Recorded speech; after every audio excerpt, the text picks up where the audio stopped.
amada por su verdugo. En marzo de 1942, Elena Citronova era joven, bella, vivaz, judía.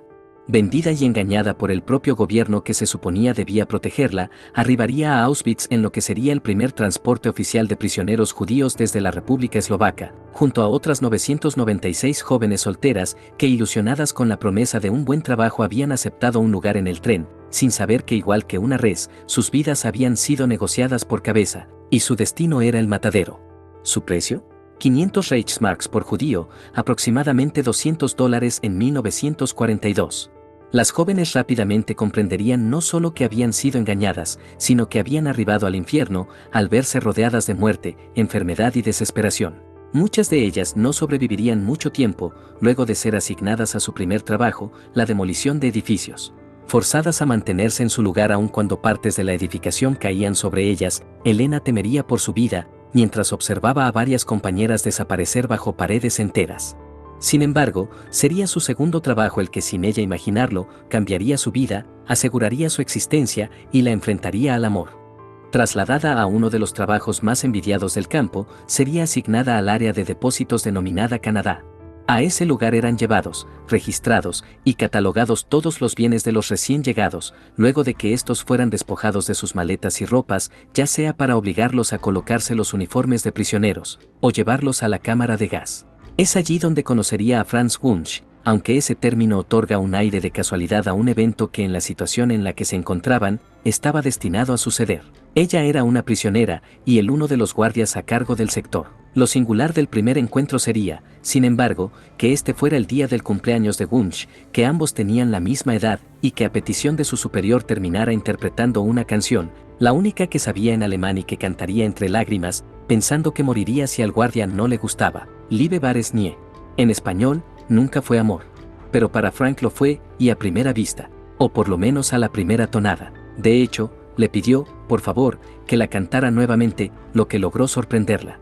Los alemanes en ese lugar no pedían, solo tomaban o quitaban. Más tarde ese día, le demostraría que quería conectar con ella entregándole una nota declarándole su amor. Ella destruiría la nota, prefería estar muerta que involucrarse con un miembro de la SS.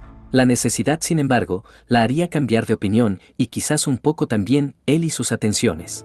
Ahora, antes de continuar y que nuestra mente cree una imagen de Frank Wunsch, errónea, y lo veamos como un enamorado atormentado, otra víctima de la situación, arrastrado a su realidad en contra de su voluntad, o cualquier otra idea digna de una historia trágica de amor, debemos tener en cuenta que con apenas 20 años ya era un nazi consumado. En las SS desde la adolescencia, ya a esas alturas había demostrado un nivel inimaginable de brutalidad, que iba desde golpear y dispararle a los prisioneros hasta colocar las latas de gas venenoso en las cámaras de gas. Sin embargo, Elena se convirtió en su punto débil. Desde el primer encuentro, se dispuso a conquistarla, protegerla y cuidarla.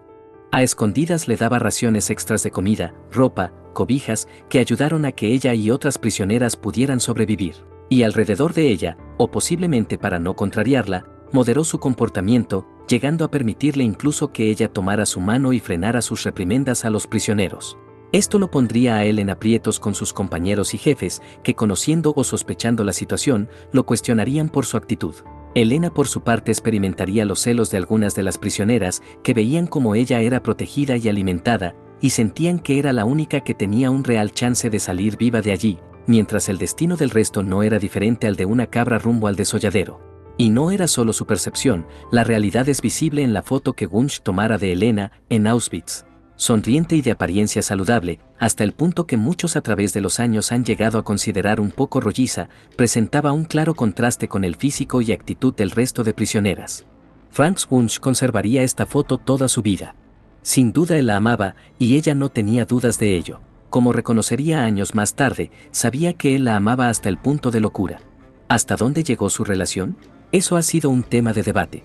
A través de las décadas algunos lo denominarían affair, otros simplemente platónico, dado las restricciones que habían, la prohibición de confraternización y por supuesto, el odio de razas. En lo que todos han coincidido, es que ella buscó la supervivencia, si su corazón llegó a involucrarse o no, es algo que muchos no verían con buenos ojos, pero que tampoco pueden recriminar. Por 2 años y medio, él salvaría su vida muchas veces y sería su única fuente de esperanza. Un evento agridulce que marcaría su relación fue la salvación de su hermana y de ella misma de la muerte.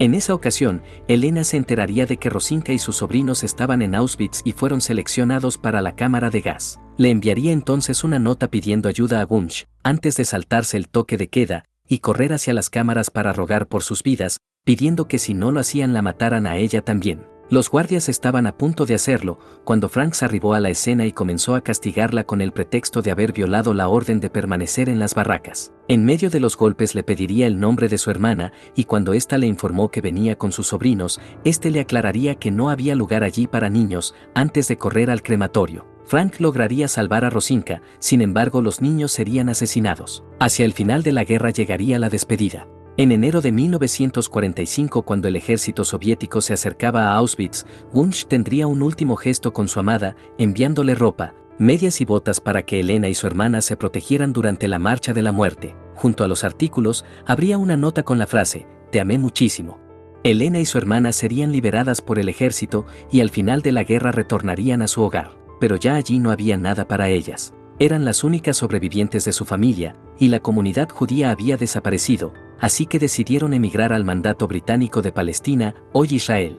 Un año después de su liberación, Elena, que ahora se llamaba Zippora Taori, estaba casada con David Taori, un soldado de las Fuerzas de Defensas de Israel, y en preparación para ser madre. Y aunque el pasado seguía allí, y era imposible olvidar todo lo sucedido, se permitió enfocarse en el futuro, por lo menos hasta el día que comenzaron a llegar cartas de Frank Wunsch, quien por más de 2 años no había parado de buscarla y finalmente había conseguido su dirección por medio del Servicio Internacional de Búsqueda de la Cruz Roja. Le escribiría una y otra vez para que pudieran reunirse y de esa forma estar juntos y mantener las promesas que se hicieron el uno al otro. Elena no respondería estas notas. Eventualmente un familiar le escribiría a Wunsch, exigiéndole que no siguiera intentando comunicarse con ella, que no había manera de que Elena pudiese estar en contacto con un criminal nazi, y que jamás podría quitarse de las manos la sangre de los sobrinos que permitió fueran asesinados. Derrotado, Wunsch retornaría a Austria, se casaría y comenzaría una familia. Sin embargo, el destino les tenía preparado un último encuentro. En 1972, Wunsch fue detenido y llevado a juicio por sus crímenes de guerra. Sería esta vez su esposa la que escribiría a Elena, pidiéndole ayuda, y en esta ocasión ella no solo respondería, sino que viajaría a Viena, y se presentaría frente al juzgado a testificar y describir lo bueno que había sido con ella, pero sin negar que había visto su brutalidad con otros judíos. En un momento en particular, mientras ella luchaba contra la emoción al tratar de explicar la muerte de sus sobrinos, Wunsch lloraría por ella. Aún así, ella se negó a mirarlo mientras estuvo en el estrado. Al final él sería absuelto gracias a tecnicismos y límites de tiempo de los crímenes de guerra en Austria. Elena regresaría a Israel, cerrando así ese capítulo de su vida. Los antiguos enamorados no volverían a verse. Los hijos de Elena décadas después afirmarían que su madre jamás dejó atrás el trauma de sus experiencias durante el Holocausto y por ello tenía un carácter difícil, que iba desde ataques de rabia frecuentes a momentos donde era profundamente infeliz. A la hija de Frank le tocó enfrentar la personalidad compleja de su padre. Tuvo que aceptar sus crímenes, esa parte de él que ella no conocía ni podía conciliar, pero que existió y en la que hizo tanto daño. También en la que amó como nunca más lo haría, como lo atestiguaría la foto que siempre llevaba consigo, o las copias que solía hacer y que utilizaba para crear álbumes, donde recreaba un mundo alterno, el que hubiese podido vivir con Elena. Y es que sus sentimientos por ella nunca fueron un secreto para su familia. El propio Wunsch declararía luego del juicio que su amor por Elena lo cambió, y que él pudo ser otra persona gracias a su influencia. ¿Y ella? ¿Qué sentía? Poco antes de morir, Elena le respondería al director inglés, Lawrence Rees. Habían momentos donde olvidé que yo era judía y él no lo era. Y honestamente, al final, yo lo amé.